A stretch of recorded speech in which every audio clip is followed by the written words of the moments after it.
Fala maratonistas, beleza? Meu nome é Iago, sejam bem-vindos a mais um vídeo aqui no canal. E galera, a convite da Cineflix, eu trago a crítica do live action Branca de Neve. E assim, eu vou ser cancelado, agora eu vou. Parará, timbum, eu vou. Por que eu tô dizendo isso? Porque eu tenho ouvido aí na internet muita gente falando que esse filme, A Branca de Neve, foi tenebroso. Um dos piores filmes já lançados na história do cinema. E, sendo honesto com vocês, sendo franco, eu não tava com altas expectativas. Na verdade, pra ser mais honesto ainda, eu não tinha expectativa nenhuma sobre esse filme. E aí talvez tenha sido o fato de minhas expectativas serem nulas ou inexistentes, que quando eu fui assistir esse filme, eu acabei me divertindo. Eu não acabei achando esse filme legalzinho. Tudo bem que mesmo antes desse filme ter sido lançado, ele já tava envolto com várias polêmicas. A primeira, que foi, eu acho que a maior polêmica envolvida, foi o fato de que esse filme, Os Sete Anões, eles não eram atores de carne e osso. Os Sete Anões, eles foram feitos por computação gráfica. E aí isso gerou maior rebuliço aí na internet sobre por que eles não contrataram atores para fazer o papel dos Sete Anões, etc.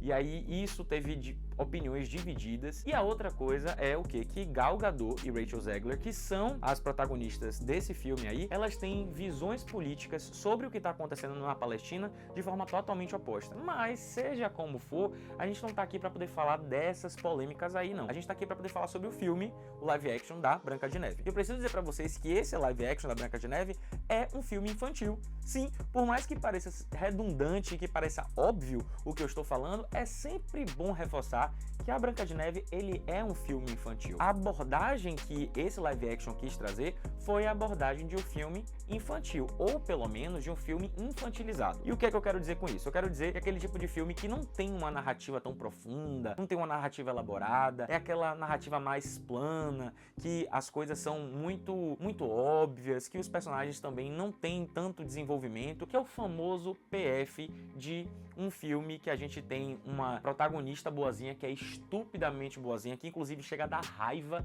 de tão boazinha que essa protagonista é. E por outro lado a gente vai ter a vilã, que é aquela vilã que é cruel e que não tem coração. Agora assim, ó, antes de vocês tocarem o pau aí nos comentários e dizer que eu falo que todo filme infantil ele é raso, plano, não tem desenvolvimento, eu não tô dizendo que são todos, pelo amor de Deus. Tem muito filme infantil aí que ele é muito profundo e que gera problemas emocionais em pessoas adultas como eu. Viva a Vida é uma Festa, Divertidamente, mas a gente tem que combinar que existem obras infantis que, além de serem infantis, são infantilizadas e que utilizam esse artifício. E tá tudo bem, porque essas obras têm o seu lugar. E vamos combinar que esse live action, ele se vendeu como sendo uma obra infantil. Afinal de contas, galera, se vocês olharem sobre como esse vídeo foi promovido, ele foi promovido de uma forma como um filme muito fantasioso, que tinha no pouco material que foi divulgado, um intuito de agradar os fãs da animação base através de que forma? Com figurinos que são icônicos do desenho e também momentos que foram icônicos desse desenho. Mas o que o filme queria era ser um filme para criança, um filme colorido, um filme divertido e que, sendo honesto mais uma vez, ele conseguiu atingir esse objetivo. Em relação às nossas protagonistas, a gente tem Rachel Zegler como a nossa Branca de Neve e que vamos combinar que ela tem uma voz belíssima. Ela tem uma voz lindíssima, então os números musicais que ela participa são números musicais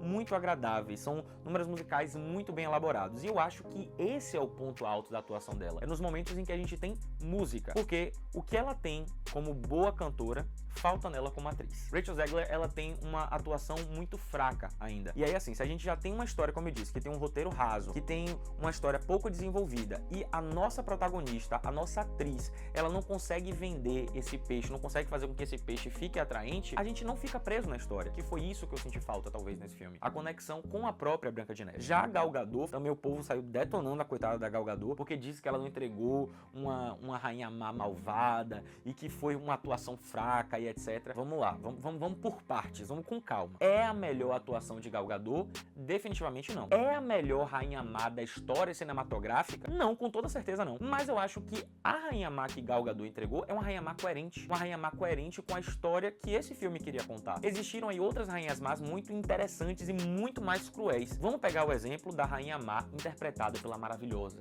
incrível, perfeita Charlize Theron no filme Branca de Neve e o Caçador, que é um filme voltado para um povo, uma galera mais mais velha aí. Se Gal Gadot tivesse entregue uma atuação muito parecida com a de Charlize Theron, uma rainha má, que tem esses requintes de crueldade, que é debochada, que é ácida, não casaria com o que esse filme pede. Como eu disse pra vocês, é um filme infantil, é um filme que tem essa pegada de ser uma coisa mais leve, mais bondosa, mais tranquila. Então eu achei que a atuação dela foi coerente. Ela poderia ter investido um pouco mais na atuação? Poderia, concordo que ela poderia ter feito mais. Mas ela entregou aquilo que o roteiro pedia, nem mais nem menos. Então sim, eu vou passar pano pra ela, sim, porque eu acho que ela fez uma atuação boa dentro daquilo que foi pedido e dentro daquilo que foi proporcionado para ela fazer. O fato dos 7 anões terem sido feitos com computação gráfica e que gerou todo esse burburinho, eu confesso que quando eu ouvi essa notícia eu fiquei tipo, ai cara, é sério isso? Mas depois que eu assisti o filme, eu entendi por que eles decidiram fazer a computação gráfica e eu concordo com eles em eles terem feito os 7 anões com a forma de computação gráfica. Porque o que acontece? Eles poderiam ter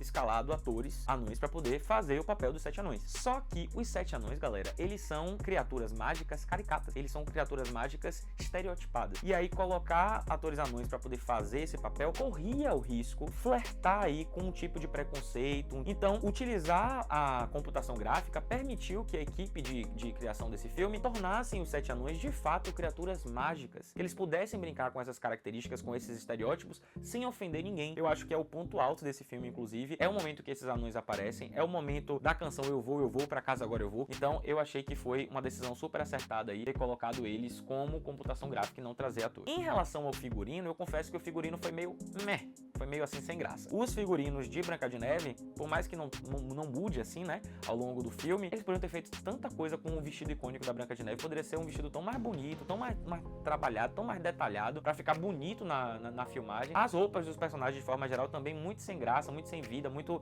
assim, pareciam que eram cortinas, algumas roupas parecia que pegou cortina e colou. Eu achei que os primeiros figurinos que foram mostrados aí da Rainha Má, vestidos por Gal Gadot, foram vestidos interessantes, vestidos bonitos, coloridos, mas à medida que o filme vai caminhando, esses vestidos eles meio que se repetem, a fórmula desses vestidos se repetem. Agora, uma coisa que não tem como não falar, gente, me perdoem, mas é a peruca que botaram em Rachel Zegler.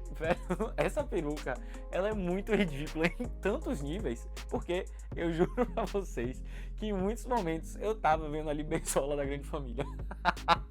Sim. Tem momentos que parece muito com Bensola da Grande Família, cara. E assim, tinham tantas coisas que eles poderiam fazer com esse cabelo para o cabelo ficar interessante, mas infelizmente eles foram pro Bensola da Grande Família. E aí por isso eu e Iago dou 3 almofadinhas pro filme, porque assim, dentro da proposta que o filme ele quis trazer, eu acho que ele conseguiu acertar em muitos pontos. Eu acho que é aquela história, é um filme infantil que vai agradar a criançada, porque ele tem tudo que as crianças gostam. Tudo bem que crianças mais velhas, como é o meu caso, e que pode ser o seu caso aí que tá assistindo, possam ter saído aí do cinema com um ar meio que meio desapontado ou de frustração, porque estavam esperando mais, porque criaram uma ideia de que esse live action ele seria mais. Mas vamos ser sinceros, galera, esse filme, ele em nenhum momento, desde que ele começou a ser veiculado, ele se vendeu como sendo um filme que seria arrebatador e incrível. Ele se vendeu como sendo o filme que ele acabou entregando. Então, se a gente não for com tanta expectativa, talvez a gente acabe se divertindo mais do que se frustrando. Tem pontos que podem melhorar com toda certeza, principalmente na questão técnica. Mas mesmo com esses tropeços aí, eu acho que ele conseguiu entregar uma experiência interessante. Ele consegue entregar uma experiência divertida. Então é isso, galera. O vídeo tá acabando. Eu espero muito que vocês tenham gostado. Se você ainda não curtiu, curte agora, se inscreve no canal e ativa o sininho para não perder nenhuma notificação. Então é isso. Valeu!